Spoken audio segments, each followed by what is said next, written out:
from sewing handbags in her mother's kitchen in Tobago to launching her fashion line in Toronto, as they say in Canada, Cherie Warner-Richard is the young woman behind Seaweed Designs. I know she joins us to talk about her journey. Good morning, Seaweed. Good morning, Simone. How are you? I am very well. Tell us about that name. Seaweed, well, you know, it's a play on the word. My real name is Cherie Warner. So when I was younger, my siblings and my cousins would call me Seaweed for short. Yes. But I also wanted the name to resonate, just for the business to resonate with the type of products I make.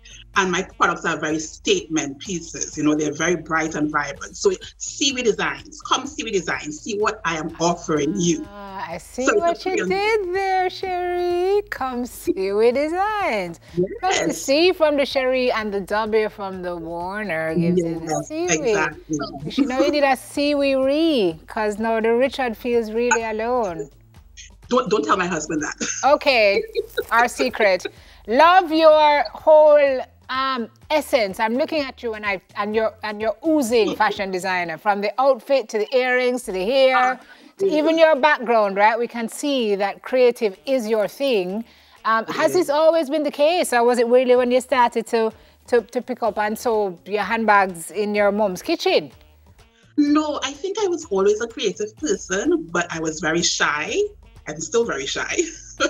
Don't seem like it. No. But yeah, so I would always do little drawings and create little things, sew clothes for my dollies when I was small, you know. But it's only as I got older and I got more comfortable sharing my creations that people actually know, oh, she does that kind of stuff, you know? Yeah. Okay, so you're a Canadian? Begonian. Trin Begonian. Trin? Begonian. But, so are you living in Canada or are you still in Trinidad? No, actually I'm living in Canada right now, but I'm originally from Tobago. Which makes you a Trin Begonian. Whoa, okay. I mean, I'm just saying, we're accounting for the Canadian portion of it. And your designs are now in the CF Eaton Centre, which is one of the largest shopping malls in Toronto. We want to talk about how that happened, but tell me about how the design started. I'm going to assume you were in Trinidad at the time, and then how did you grow to here? So, you know, it's by providence, by God, honestly. My first bag I made for fun, as a hobby. My mom bought me the fabric. I had graduated from university. Big up you, Mona. Yes. Yes. I graduated from university and I was at home and my mom bought this fabric. And I just wanted to make a bag for myself. And unbeknownst to me, other people liked it and they wanted one for themselves and they were willing to pay me. I was very confused, but at the same time, you know, a light bulb goes off in your head and you realize, oh, people actually want what I'm producing. So that's really how it started. And from there, I just grew step by step. Okay, that's funny to hear you say. I was so confused. Like, people want my stuff. I find it so interesting that oftentimes we have to get the validation from outside, to realize what we have in our own hands. So I'm glad it worked that way, though. So you started making, what is the essence of your design? What is the essence of, you know, if we look at a bag from Seaweed, or what I saw a while ago was purses. So you're making like different fashion pieces. Yes. So I started off with bags. I made clutches. I used burlap fabric, and then I branched out into adding metal fixtures and bags with straps. You're what now? Metal, like adding different metal fixes, right? It's not just a fabric sewn bag anymore. I had to actually learn how to construct a bag, you know, and that took time. That was, so the first time I made a bag actually was in 2011. And the first time I actually sold one, it was 2013. Wow. Yes. Wow. Wow. So when did you get to Canada? Well, I got married.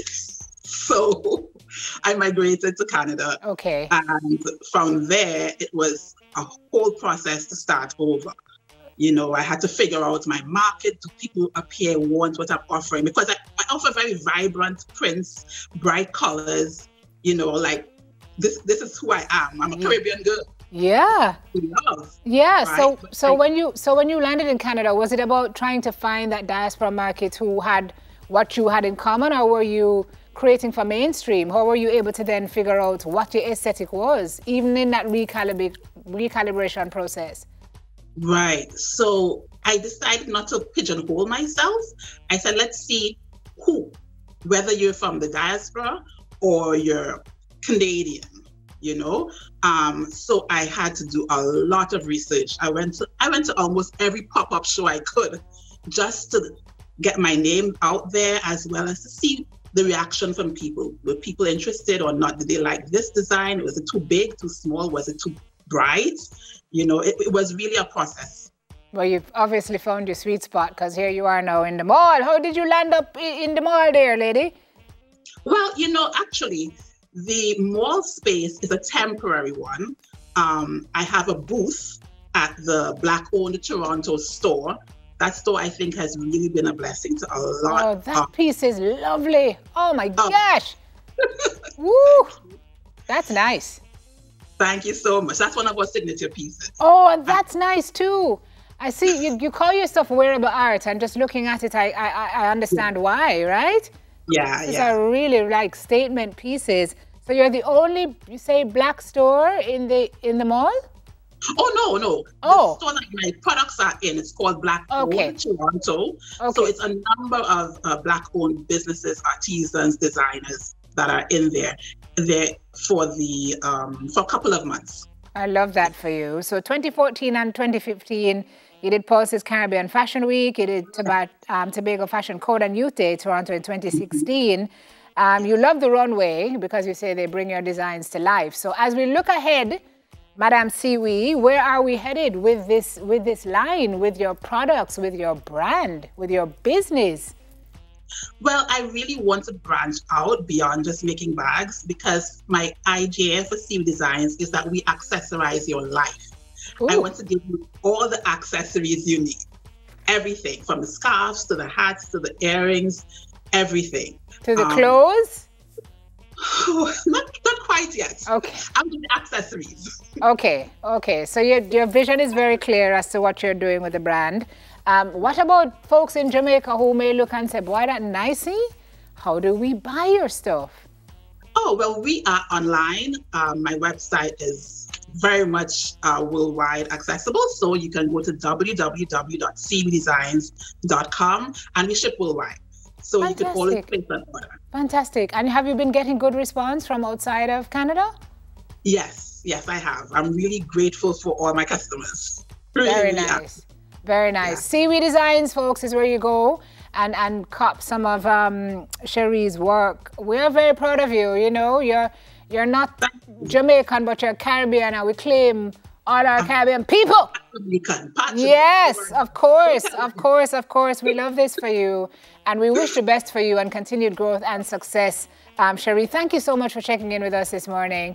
Thank you, Simone. And we wish you warmth, because we know that Canada is very cold. Yeah, we're not having that problem here. So we'll just vicariously enjoy some sunshine. I'm jealous.